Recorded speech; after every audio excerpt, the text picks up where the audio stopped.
Esse simples sofá esconde o segredo para uma nova profissão muito cobiçada esse ano. A partir de hoje, você poderá trabalhar de onde quiser. Vai começar podendo ganhar pelo menos R$ 1.000 logo no primeiro mês. E tudo isso com 2 horas por dia. Está nas suas mãos a oportunidade que você tanto buscava para trabalhar de casa e ganhar um bom dinheiro.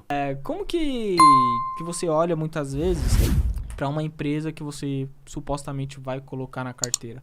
Qual é o filtro ali, sei lá, que você faz? Pô, eu quero arriscar um pouco mais da carteira, então vou procurar a empresa no perfil X. Quero ser mais consolidado, vamos dizer assim, empresas mais consolidadas. Perfil Y. Como que funciona essa mecânica? Cara, eu sou muito facinho. Tipo assim, eu vejo muito assim, isso eu aprendi no livro do Peter Lynch. O Peter Lynch era um gestor, né? Pra quem tá assistindo a gente que não conhece a história dele, era um gestor que teve uma performance excepcional durante a década de 70 e 80 lá nos Estados Unidos.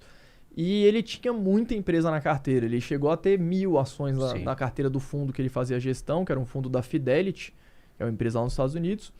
E o que ele fazia? Toda vez que ele via uma empresa, ele falava, compre um pouquinho. Sei lá, uma ação, 10 ações, só para botar no fundo. Para ele continuar acompanhando e aumentando a posição.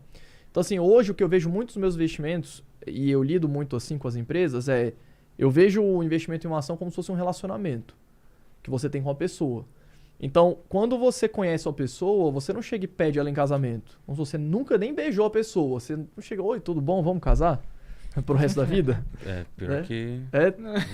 Já rolou? Já rolou? Pior que tem algumas, tá ligado? Mas tudo bem. Não, pode dar certo, mas... Não, eu acho que não dá certo. É uma parada arriscada. Dependendo do chá.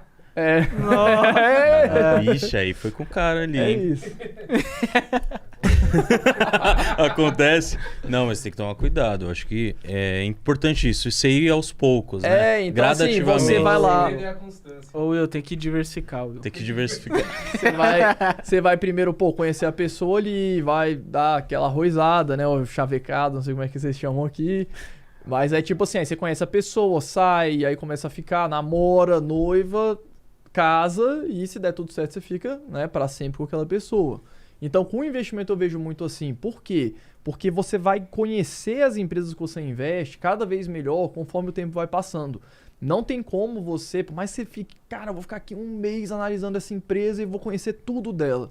Você não vai conhecer mais do que o cara que investe há 10 anos nela e acompanha mais de leve. Uhum. Então eu vejo muito assim, tem uma empresa que eu gosto, uma empresa que me interessou por qualquer motivo, seja porque é uma empresa inovadora, ou uma empresa disruptiva, ou uma empresa de um setor que eu acho que seja resiliente, bem feijão com arroz, eu analiso ela e eu coloco um pouquinho na carteira.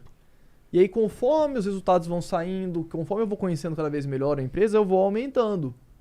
Então, por exemplo, vou dar o exemplo da Tesla, né, que eu falei anteriormente. Eu tava simplesmente no shopping, a Laura, minha esposa, ela morou nos Estados Unidos quando ela era mais nova, porque o pai dela ganhou uma bolsa pra fazer doutorado lá, e eles moraram 5 anos lá. Enfim, em 2018, uma amiga dela casou e chamou ela pro casamento, e a gente foi lá e tal, lá no Texas. Aí eu tava um dia no shopping e tal, a gente tava dando um rolê, e aí tinha a loja da Tesla. Eu já tinha ouvido falar, visto os carros e tal, mas eu cheguei lá e falei, caracas. Aí você entra nos carros, é tipo um showroom dos carros, entra lá, vê, aperta os botões, mexe, eu falei, cara, do caralho essa empresa. Vou analisar. Aí quando eu abri os balanços, eu quase caí pra trás. Porque na época a empresa tava quase quebrando. Era aquela época que o Elon Musk dava os tweets falando, vou fechar o capital da Tesla a 4,20, né? 420. Falava, olha, a gente só tem mais 5 meses de caixa pra pagar os funcionários. Era assim o negócio, eu, caceta. Mas eu gostei muito e eu analisei outros pontos da empresa que também eram interessantes. Eu falei, cara, eu vou botar menos de 1% na época. Eu botei tipo 0,7% da minha carteira lá fora, na época. E falei, cara, vou montar. Fui montando, comprando um pouquinho todos os meses, montei uma posição, deixei lá. Que eu sabia que tinha um risco gigantesco. E aí hoje a empresa tá gerando bastante caixa. A ação multiplicou por 16 vezes. E aí, beleza, agora ela é uma empresa que já tá um pouco mais consolidada do que eu... Não dá pra casar ainda, mas já dá pra... Às vezes empresas mais fáceis, tipo JP Morgan também, é uma empresa que eu comprei um pouquinho, botei um pouquinho de ação ali na carteira. E as ações aqui do Brasil também sempre foi mais ou menos nessa dinâmica. Então compra um pouquinho, vai conhecendo a empresa, vai aumentando a posição ao longo do tempo, igual num relacionamento. Mais ou menos essa é a minha estratégia. Boa, boa. E quando você olha... Só complementando assim que você perguntou, né? Como é que você faz os filtros? Como é que você vê pra onde que você vai olhar?